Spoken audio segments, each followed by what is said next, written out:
Dali gurizada, Jader do Biblicamente Podcast aqui. Tô entrando antes do episódio aqui rapidinho para dar um recado. Esse episódio aqui é uma continuação de outra parte.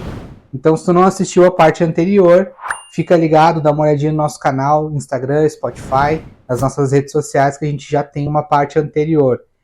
Então, agora vai começar esse episódio aqui. Espero que ele acrescente a tua vida de fé e te edifique. Abraço. Vamos lá, a gente tem... E aqui vale um ponto, tá? Aqui vale um ponto que é interessante. A gente não pode usar providência divina como desculpa para ociosidade. Observa o pássaro com a mente. Chove minhoca para ele dar. Não. Ele tem que ir lá na terra, tem que ir lá ciscar, cara, buscar e pegar. Perfeito. Deus deu a força, as asas, o bico. Perfeito. Entendeu? Os olhos. Por que a gente está falando isso, tá? De novo, vamos abrir aquela aspas assim para quem de repente não é do meio da igreja.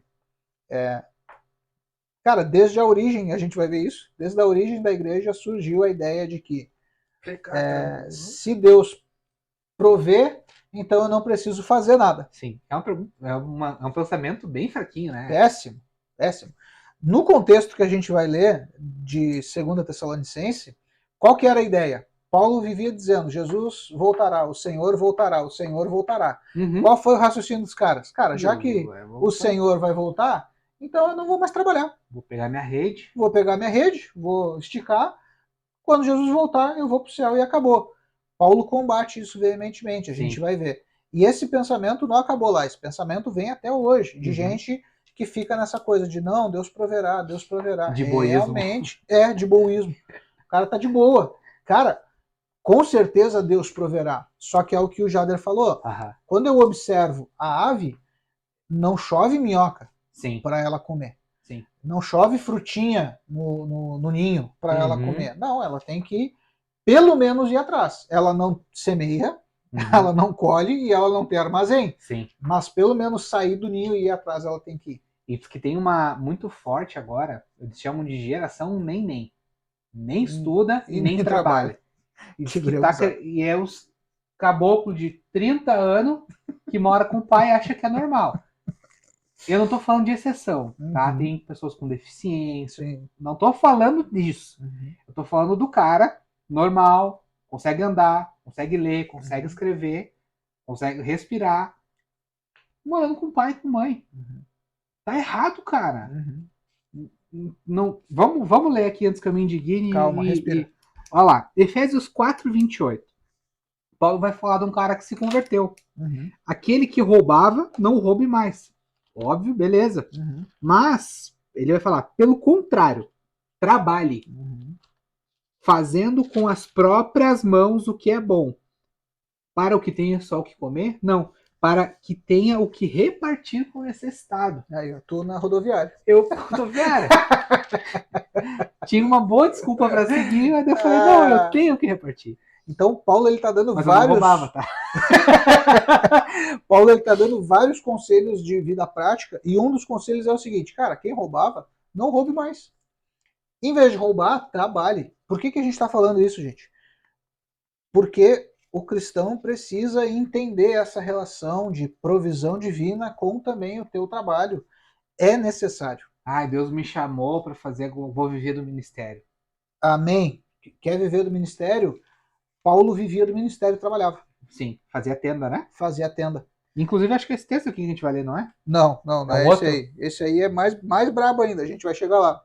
Então, cara, tem muita coisa envolvida nisso, e talvez se tu não frequenta o meio evangélico, gospel, talvez fique superficial até, ou talvez pareça redundante o que a gente está falando, mas é necessário entender que a provisão de Deus não anula a necessidade de trabalho. A gente falou em um episódio anterior, Deus nunca chamou ninguém que estava ocioso, Deus nunca chamou ninguém que estava vagabundeando. Cara, todo mundo que Deus chamou estava trabalhando em alguma coisa. Exato. E aí Deus chama, isso tu pode ver tanto do Velho Testamento quanto ao Novo. Deus sempre chamou gente que estava trabalhando e que continuou trabalhando. Aqui a gente tem um outro ponto que foi o que tu levantou. Nem fui eu, foi ele. Ah, vou viver do ministério. Cara, legal.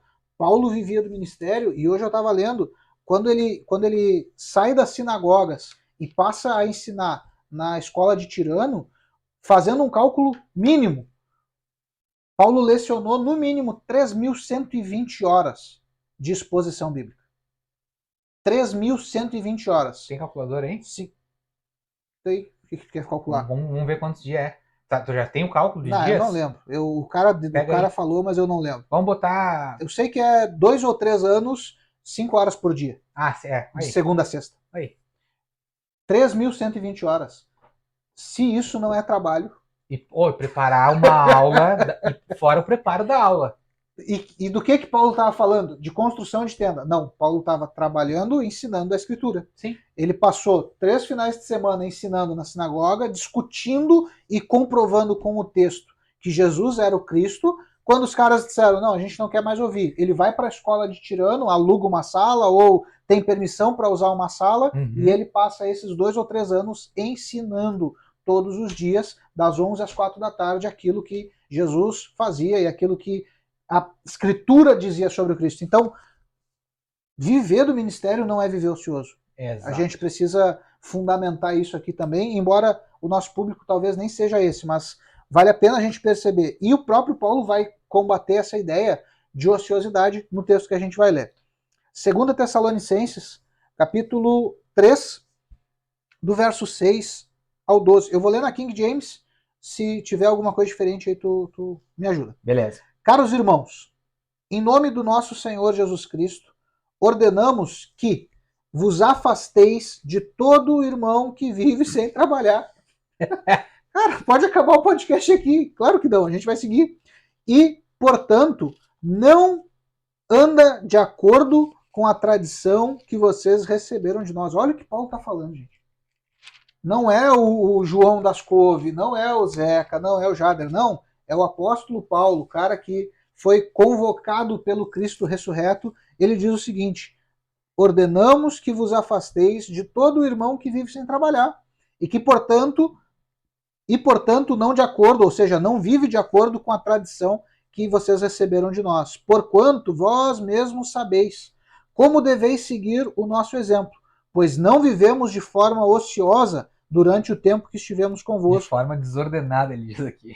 Nem comíamos de graça dos alimentos de ninguém. Pelo contrário, trabalhávamos dia e noite com esforço e fadiga, a fim de não sermos pesados a nenhum de vós. Não porque não tivéssemos esse direito assegurado.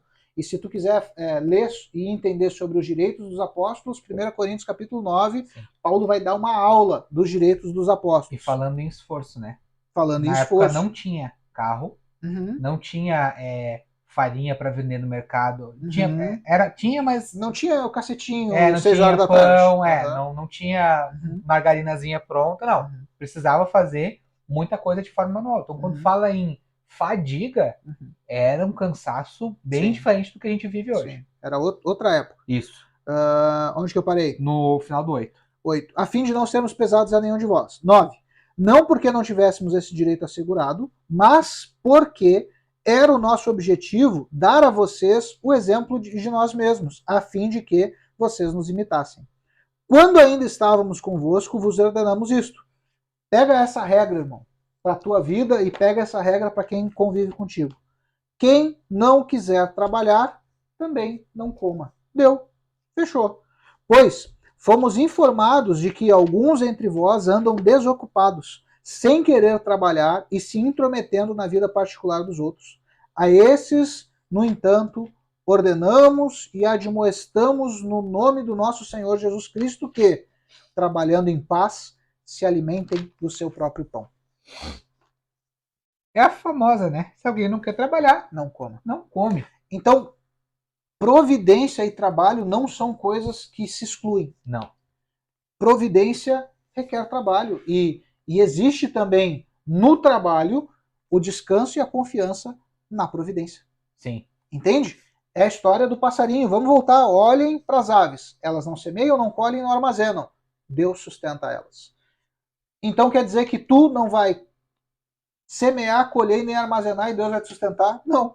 Se tu observar com a mente, tu vai entender, caramba, as aves não fazem essas coisas. Eu tenho capacidade para fazer, eu vou fazer. Vou semear, vou colher, vou armazenar. Vou trabalhar, vou receber o meu salário e vou investir ou administrar da melhor forma possível. Porém, assim como as aves são sustentadas, eu também vou ser sustentado por Deus. Deus vai me ajudar nessas coisas. Esse é o observar, esse é o pensar, Sim. olhar com a mente, né? Observar com a mente. Sim. Vamos ler mais uns 2 textos aqui. Vamos. Provérbios capítulo 6, Toma. do versículo 6 ao 9. Vai falar de um outro momento, observando o quê? A natureza. Exatamente. Vá ter com a formiga ao preguiçoso. Observe os caminhos dela e seja sábio. Ó, o lance de olhar com a mente. Não tendo ela chefe, nem oficial, nem comandante, no verão, prepara sua comida no tempo da colheita. Ajunta o seu mantimento. Ó preguiçoso, até quando vai ficar deitado? Quando se levantará do seu sono? Um pouco de sono, um breve cochilo, braços cruzados para descansar. E a sua pobreza virá como um ladrão. A miséria atacará como um homem armado. É simples. Não trabalha, não come. Fica parado. Por que a gente fala do... O que eu falei ali do cara de 30 anos que mora com os pais? Cara, uma hora, infelizmente, nossos pais morrem. E é um mal crônico da nossa geração, né? Sim. Tá crescendo isso cada vez mais.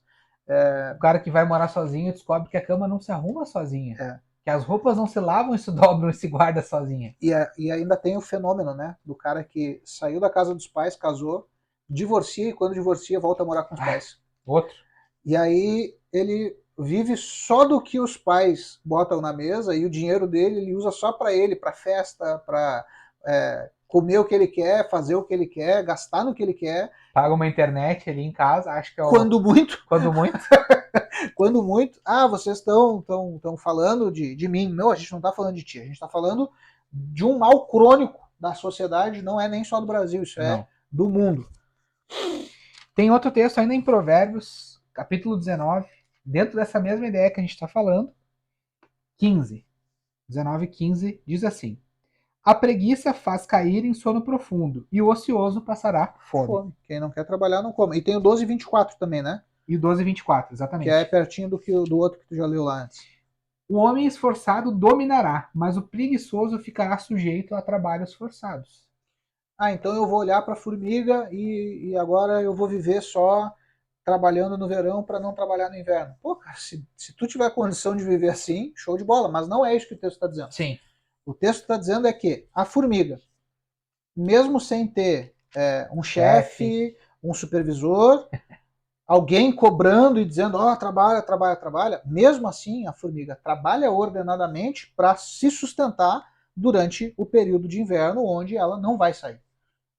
Se a formiga, que é um ser irracional, consegue viver assim, nós, como seres racionais, pensantes e que valemos muito mais do que os pets, que os animais, cara, a gente precisa ter essa consciência. Sim. A providência não anula o trabalho, e o trabalho não anula de forma nenhuma a providência. O salário do Jader cai pelo mérito dele, pelo trabalho dele, mas também cai pela providência de Deus. Sim. Porque Deus está sustentando, porque Deus está provendo. O meu salário cai na conta porque eu atendo, eu trabalho, porém, também é pela provisão de Deus, cara. Se Deus não estiver provendo, se Deus não estiver sustentando, já era. É o bom e velho Salmo 104:27, talvez, se não for, tá na Bíblia. Deixa no comentário aí que a gente responde depois. Exato.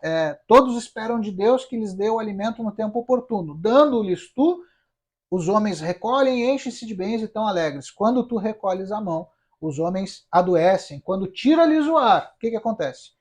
Eles morrem, caem no pó. Então, cara, ainda que o teu trabalho seja a fonte do teu recurso, ainda assim é necessário confiar na providência de Deus. Deus que deu o bico para o pássaro, as asas, as patas, os olhos. E é Deus que dá o ar para te acordar, respirar todo dia, trabalhar. Então, esse é o ponto que a gente precisa, e a gente está batendo muito forte nisso, gente. Providência divina não anula o teu trabalho. Tu vai ter que trabalhar. É o que Paulo falou em Romanos no final do 11:36. Porque dele, por meio dele, e para ele são todas as coisas. Tudo. E não vem nos comentários. Ou vem. Vem que a gente vai ter um episódio só sobre isso. Dizer que, né, mas Elias foi sustentado pelo corvo sem trabalhar. Não, Elias não estava sem trabalhar. Elias estava numa crise de depressão, Sim. apavorado, fugindo, desesperado, Ameaçado de morte. Ameaçado de morte, e depois de ter passado a espada mais de 800 profetas falsos. Então é nesse contexto que Deus sustenta um cara que está desesperado.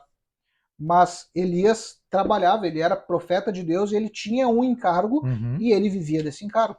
Jesus está dizendo no Sermão da Montanha o seguinte: contemplem as aves do céu, não semeiam, não colhem nem armazenam, contudo o vosso Pai Celestial sustenta. No verso 27, ele vai dizer um negócio que é muito legal. Qual de vós, por mais que se preocupe, pode acrescentar algum tempo à sua jornada de vida? Aqui a gente volta ao ponto da ansiedade. Ser ansioso não acrescenta nada na tua vida. Por mais ansioso que eu esteja, por mais preocupado que eu esteja com isso ou aquilo, isso não me acrescenta nada. Eu não sou capaz, é o que Jesus está dizendo. Toda essa preocupação, toda essa ansiedade não é capaz de acrescentar sequer um momento à tua vida, à tua existência. Quanto é um momento? Essa talvez seja a pergunta interessante. Um momento é um segundo, um momento Isso é relativo, entende? Só que Jesus está dizendo que a gente não consegue acrescentar sequer um momento. Vamos botar. A gente não consegue acrescentar 2 minutos à nossa vida. Sim. E 2 minutos não é nada, cara. Para nós. Mas para quem está numa UTI, 2 minutos talvez seja muito. Sim. Entende? Essa confiança na providência de Deus, eu acho que eu já contei no Biblicamente. Se não, eu vou largar agora. Azar. Uma vez eu fui visitar uma senhora. Ela era minha comadre, Dinda da minha filha. E ela descobriu um câncer, cara, devastador. Em 30 dias, o câncer levou ela. E nos últimos dias eu fui visitar ela no hospital e eu perguntei para ela: e aí, minha irmã, como é que tu tá? Como é que tá o coração? Como é que tá a fé em Deus? E eu fui pronto para ouvir qualquer coisa. Porque ela já estava no estado de tomar morfina injetada e nem a morfina mais estava resolvendo. Era dor, era insuportável. E ela gemia e gritava de dor e a morfina não resolvia. E quando eu fiz essa pergunta, ela, no meio dos gemidos e das dores, ela disse assim: eu tô mais agarrado com Jesus do que nunca. Porque se não for ele aqui comigo agora, eu não ia estar mais suportando. Pensa nisso. Isso é confiança na providência de Deus. Ah, mas não adiantou nada, ela morreu, claro. Morreu e não tem problema. O cristão não tem problema com a morte, não, porque o nosso Senhor já venceu ela. Sim. E esse momento aqui é só um período. A gente já falou isso também. Então, confiar em Deus é isso.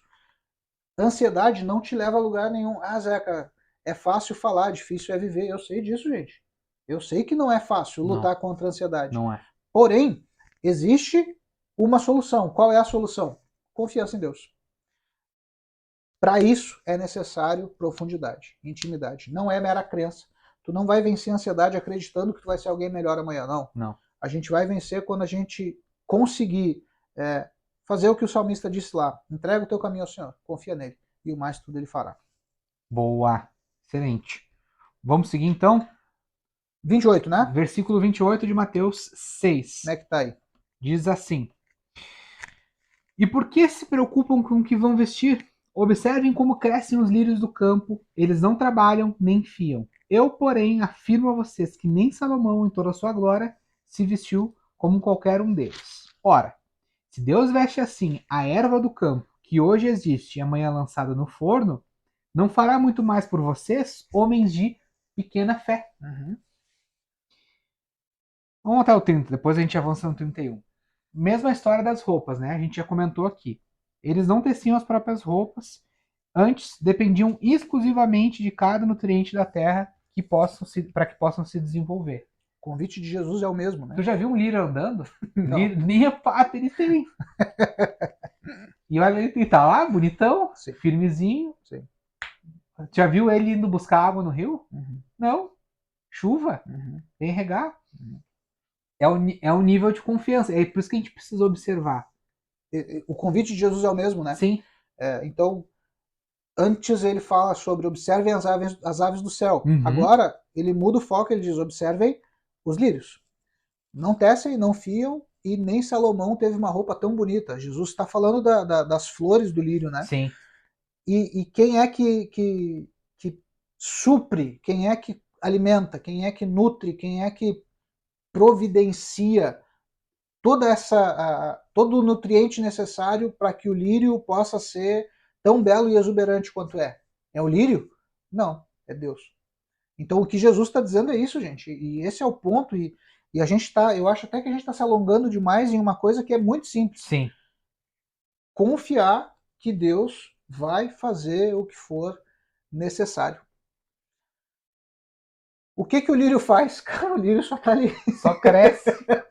As raízes ali para baixo. O lírio só está ali. Ele absorve os nutrientes, ele depende totalmente de Deus, diferente das aves. As aves ainda têm o trabalho delas. Ah, não, então eu quero ser como o lírio. Não vai rolar. Jesus não está dizendo sejam como os lírios.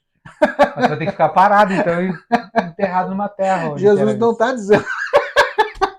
Literalista safado. É, vai ficar parado. Jesus não está dizendo sejam como os lírios. Ele está dizendo observem os lírios. Atentem aos lírios. Olhem como Deus supre eles. Assim Deus vai suprir. Por quê? Porque se Deus veste assim a erva do campo, que hoje existe e amanhã é lançada ao fogo, quanto mais ele vai sustentar, quanto mais a vós outros, homens de pequena fé. O que é a pequena fé? É a mera crença. Uhum. É legal, acho que a gente já usou esse texto, esse exemplo, né? De como Deus sustentava o povo no deserto. Uhum. Cara, uma coisa geográfica, um movimento de migração bizarro, ao ponto de entender que só a provisão de Deus que chovia pão do céu, né? Jesus vai falar, olha, nossos pais comiam maná no deserto, né? É a confiança na provisão, né? Antes era mais visual, era literalmente o pão caindo do céu por causa do contexto, né? Mas hoje é confiar que eu nunca, tu já viu cair um pão do céu? Não. Nunca vi, olha, a única coisa que cai de cima é uma fruta talvez na cabeça do cara. Do Isaac Newton. Isaac Newton. Tava o quê? Observando com a mente. Isso aí. Viu só? Isso aí. É óbvio, né, gente? A gente sabe disso. O pão não caía pronto, empacotado do céu. Exato. Não caiu O texto é muito claro, né? Sim. Durante a noite, o orvalho se enchia de uma resina, ainda assim. Isso é legal a gente fazer essa conexão também. O povo precisava colher aquela resina, moer a resina, e então da resina moída, e não se sabe que resina é aquela, a gente está falando de um tempo de provisão milagrosa. Sim. Isso também é legal a gente ressaltar. Existem momentos, cara, que tu vai depender de uma provisão milagrosa de Deus. E que Deus pode causar isso em nós, né? E Deus pode fazer. Ah, Deus pode fazer hoje? Claro que pode, ele é o mesmo. Hebreus vai dizer isso. Ele é o mesmo ontem, hoje, será eternamente. Eles colhiam a resina, moíam a resina e aquela resina era transformada em pão. Sim. Então, na providência, existia necessidade do trabalho. Sim. Deus não fazia chover pão francês. Exato. Não era esse o lance. Com as codornas a mesma coisa. Então, veio um vento, trouxe uma enxurrada de codorna, mas eles precisavam ir limpar, matar, preparar para que eles pudessem consumir. A providência não anula o trabalho não exclui a providência. Acho que tudo esse é o isso, princípio, né, de hoje. Esse é o ponto. Tudo isso está ligado. E não é algo para pessoa de pequena fé, para pessoa que tem uma mera crença. Isso é para quem vive fé bíblica, e a gente já falou Hebreus 11.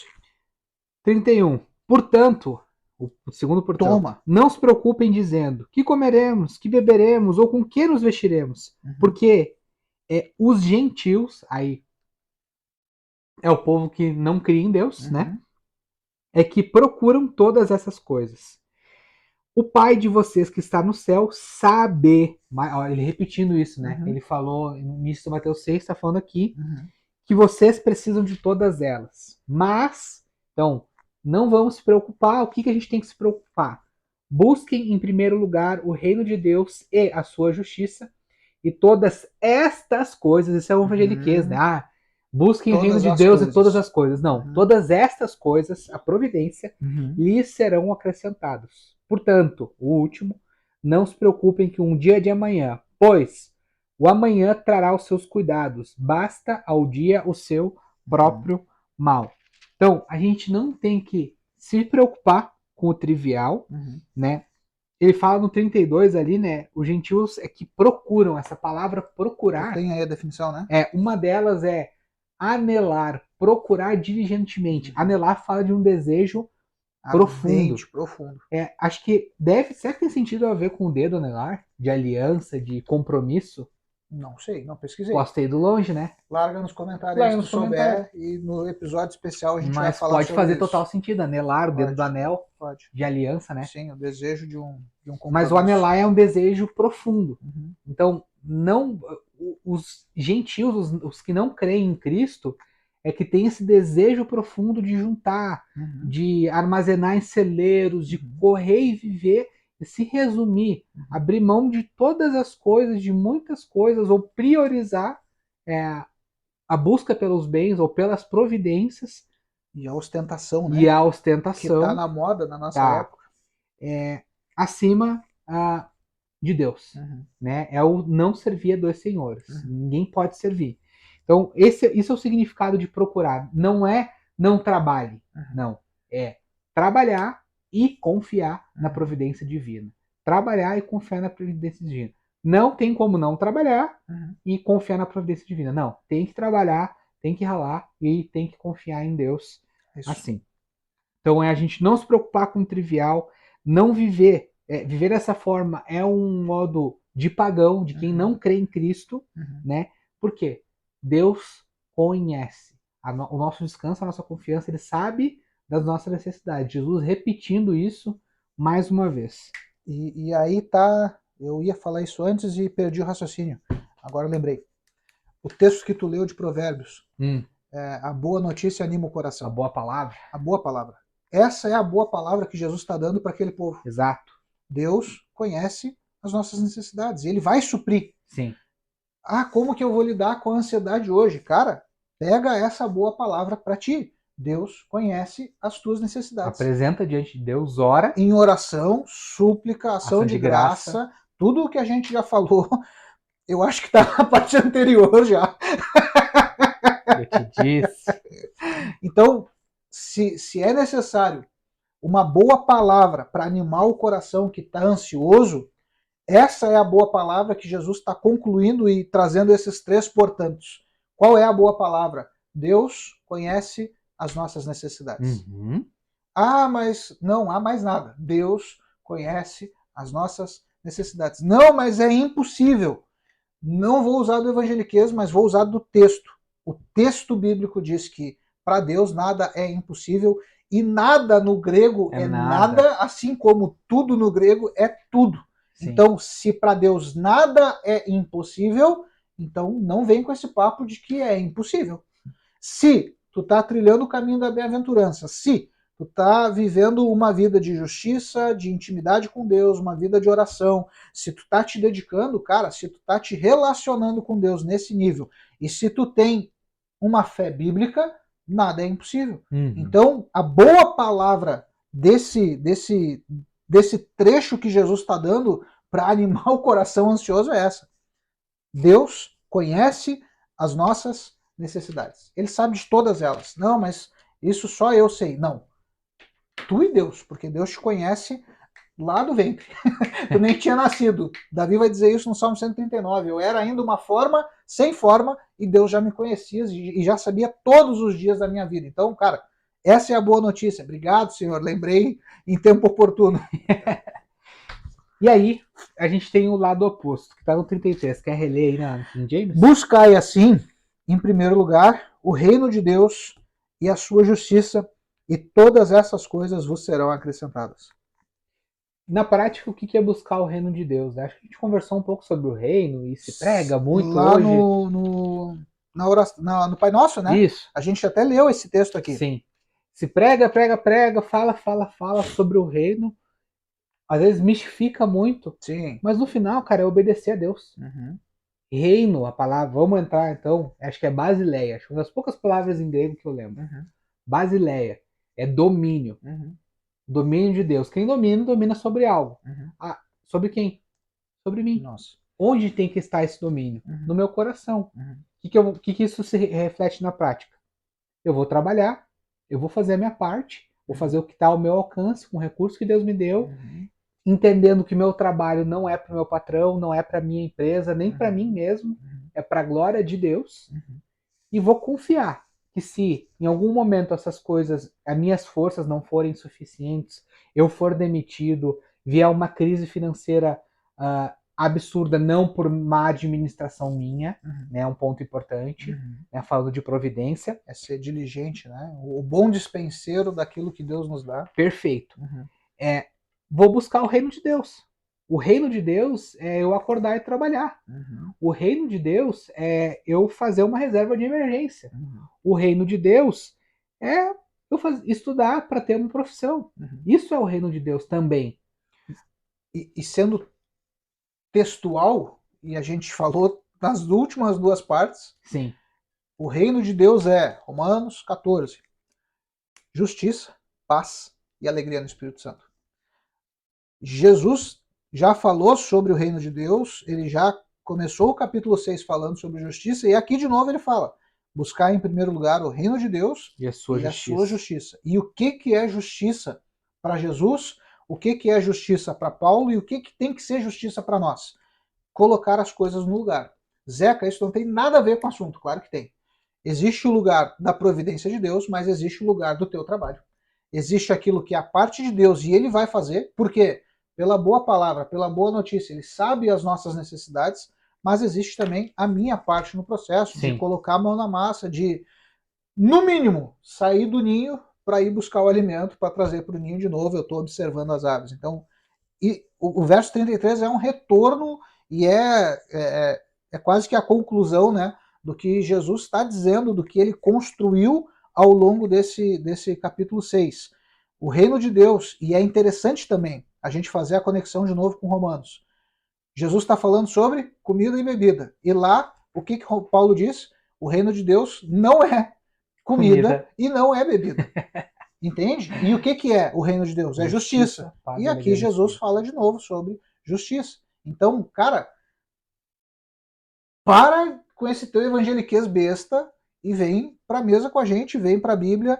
Vamos entender o que a Bíblia está dizendo para que a nossa vida de fé não seja frustrada por uma compreensão rasa, medíocre, de um evangeliquez mais medíocre ainda, e a gente coloca a culpa em Deus. Sim.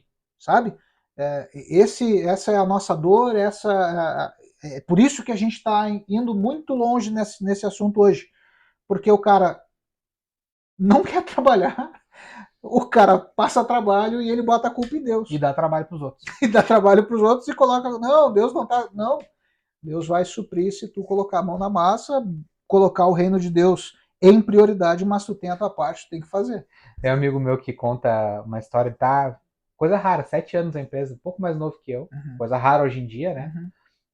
Cara, é um dia que ele fica na memória, ele tava na fase de querer dinheiro, querer fazer carteira, querer fazer as coisas dele, morando com os pais, e, né? Não tem que, o pai dele tem que se preocupar com as contas da casa, não com os rolês dele.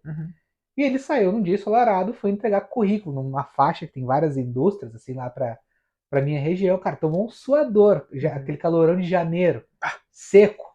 200 graus. Cara, de chegar, ele falou que a cueca tava suada. Aí aquela coisa da mãe toda preocupada e coisa. Cara, e a empresa que contratou ele é que ele tá até hoje. E tá lá, tá sendo promovido, galgando o lugar dele, porque, cara, ele pegou as perninhas saudável que deu Deus pra ele, pegou o estudo que ele tinha e foi entregar currículo. Não tinha experiência nenhuma e foi entregar currículo. Fez a parte dele, buscou, fez a parte dele. E hoje tá até hoje no serviço, tem crescido. Então, acho que esse é o ponto. Confiar, fazer a nossa parte e buscar o reino de Deus, as coisas certas no lugar dela. Ele me deu condições, eu vou atrás. Daí pra frente é com ele. Se ele vai mandar, que nem já mandou contigo o cara na tua porta. Se um amigo teu vai lembrar que abriu uma vaga lá teu em algum lugar. ou se tu vai buscar com as tuas mãos aprender uma profissão nova, aprender a fazer uma coisa, cara, vai atrás, faz e mergulha. Vamos seguir então? Vamos concluir a nossa ideia? Por último e não menos importante. O último, portanto. Vai lá. Não se preocupem, portanto, né? Não se preocupem com o dia de amanhã, versículo 34. Pois o amanhã trará os seus cuidados, basta o seu dia, o seu próprio mal. Onde é que tu vai estar daqui a 10 anos, Zeca? Só Deus sabe. Só Deus sabe. É. Quer dizer que tu não pode fazer uma poupança para estar com uma casinha, para começar a pensar na tua aposentadoria, ainda que falte alguns anos, se tu estiver vivo? Não saber, não tem problema. Mas tu não vai deixar de dormir por isso. Não vai passar mal. Por quê? Cara, em 10 anos tem muita água para rolar. Tem muito boleto para vencer, tem muita coisa. Vai ter muito problema, muita situação, né? Jesus falou, no mundo tereis aflições, ele falou para o discípulo. E a gente tem que viver um dia de cada vez. E o detalhe aqui é, se a gente pensar a médio prazo, pior ainda. Só que Jesus ele já trata no curto prazo, né? Sim, tu não sabe nem amanhã. Tipo assim, onde eu vou estar daqui 10 anos? Faço a mínima ideia, irmão. Se eu olhar para trás nos últimos 10 anos, eu já tive em um monte de lugar. Nos últimos 10 anos eu já fui, acho que quase tudo que era possível ser. Agora, Jesus ele diz o seguinte, cara, não se preocupem com o dia de amanhã. E esse é o detalhe. A gente não tem controle sobre o dia de amanhã. Aquele coach que fala que Deus não está no controle. Tá errado. Muito. Por quê? Porque Deus, e somente Ele, tem o controle do amanhã. A gente está aqui gravando e sei lá que horas são, mas tá tarde. A gente não sabe nem se a gente vai chegar em casa. Eu provavelmente. O Jader a gente não sabe, porque mora longe. Cara, tudo pode acontecer, velho. Sim. Adianta se preocupar? Não. Por quê? Porque a preocupação não me acrescenta nada. Eu não consigo acrescentar mais um momento de vida. Adianta o Jader se preocupar? Não. Porque a preocupação não vai acrescentar ao Jader mais uma garantia de que ele vai... Não, cara, nada disso. O que Jesus está dizendo, e é o último, portanto, né? Não vos preocupeis com o dia de amanhã, pois o amanhã trará suas próprias preocupações. E é suficiente. Jesus está afirmando isso, cara. É suficiente o mal, ou a dificuldade, ou a adversidade, ou o problema. Cara, bota a palavra que tu quiser aí. É suficiente o mal que cada dia traz em si mesmo. Adianta tu queimar neurônio hoje pro problema de amanhã? Cara, não adianta. Faz um plano, tem uma ideia e vai dormir, cara. Faz o plano, cara, eu tenho esse problema amanhã. Vou fazer isso. Amém, vou dormir. Sabe o que é um problema? Voltando lá pro começo do que a gente começou a falar de ansiedade, eu ouvi alguém falando que 92% dos gatilhos... Foi tu que falou? Foi. Dos gatilhos que levam à ansiedade são problemas que nem sequer se concretizam. Coisas ou que não se concretizam, só existem na cabeça da pessoa, ou que ela não tem controle. Foi um estudo psicológico feito, e por causa, eu estava estudando Filipenses 4 e li isso. Mais de 90% das coisas que passam na cabeça de um ansioso não tem controle, só acontece na cabeça dela, e nem se concretizam. Ó, que legal! Começa coisa boa. Fazer um exercício, tu começar a anotar com tudo que se preocupa. Sim. E mês a mês tu vai ali e anota o que aconteceu, o que tu tem controle, ou se é realmente... Enfim. Sim. Olha que loucura, 92% das tuas preocupações nem sequer vão chegar a se tornar realidade. Imagina, cara. Por isso Jesus encerra esse trecho dizendo, não se preocupem com o dia de amanhã. Primeiro, porque não está no nosso controle o dia de amanhã. Sim. Segundo, talvez muitas das suas preocupações estejam só na tua cabeça. Sim. E não vão se realizar. Terceiro, a cada dia vai trazer a própria dificuldade. Talvez num dia vai ser o calor extremo, talvez no outro dia vai ser a estiagem, talvez no outro dia vai ser a quebra da bolsa. Cara, essa mesma série fala isso. Aí os caras estão falando, não, vamos levar o gado lá para as montanhas para comer. Uhum. Aí alguém fala, tá, mas no verão? Fala, cara, deixa o verão chegar, depois a gente vê. Sim. Sabe, a cada dia Sim. basta o seu próprio mal. Tu Sim. falou uma coisa, me lembrou, falou de planejamento e me lembrou que Provérbios 16, Uhum. que acho que a gente leu sobre o que Tiago fala, né? Sim. Tipo Se assim, Deus quiser lá. o se Deus quiser, Uhum. né? Provérbios 16, 1 diz assim, o coração do ser humano pode fazer planos. Pode. Mas a resposta certa vem dos lábios do meu coach favorito. Não. Da Bolsa de Valores. Não. Do presidente. Não. Do STF. Não. Dos lábios do Senhor. Isso aí. É ele. A gente estava conversando sobre uma situação que está acontecendo no país, né? Uhum. Você falou, cara, é ruim, é tenso, mas o Pai Celeste segue no controle. Isso aí. Acho que tem um salmo que fala, né? Que Deus vê os homens maus fazendo planos e dá risada. Sim. Ri deles. Bom demais. Né? Então, a gente pode fazer plano. Não tem problema nisso. A gente já falou sobre isso lá na nossa série de Tiago capítulo 5. Dá uma olhadinha no canal, no Spotify, que tu vai encontrar lá. No final, cara, quem decide é Deus. Sim. Quem resolve ou não é Deus. Sim. Basta o seu próprio mal, né? É isso aí. E basta o seu vídeo, seu próprio comentário. O seu próprio like. Deixa o seu like, comenta aí, a gente tá pensando, já vai... Ressalta. A gente vai fazer um episódio com os comentários que tiver. Pode ser que tenha um comentário só das nossas mães e do Ramon. E um amigo meu comentou no início da série. Toma. Já tem algumas coisas, mas vamos tentar chegar a uns 6 comentários que a gente nunca chegou num vídeo ainda. Pra gente ter um conteúdo pra mesa C. A ponta da mesa vai ser tudo. Vai estar aqui literalmente, teu comentário. Se não der muito trabalho, eu vou editar e vou colocar o printzão quando a gente for ler ele. Vai dar trabalho. Vai dar um trabalhinho. mas vale a pena. Vale a pena. Cara, se a ponta da mesa é de vocês, ela tem que ser de vocês também. Vai ser bom demais. A gente quer dar voz pra ti, quer dar liberdade pra tu te expressar. Vai ser bom demais. Nossas redes sociais vão estar aqui embaixo. Tu já sabe de tudo isso. Deixa teu like. E até o próximo episódio. A gente vai começar o capítulo 7. Abraço. Valeu.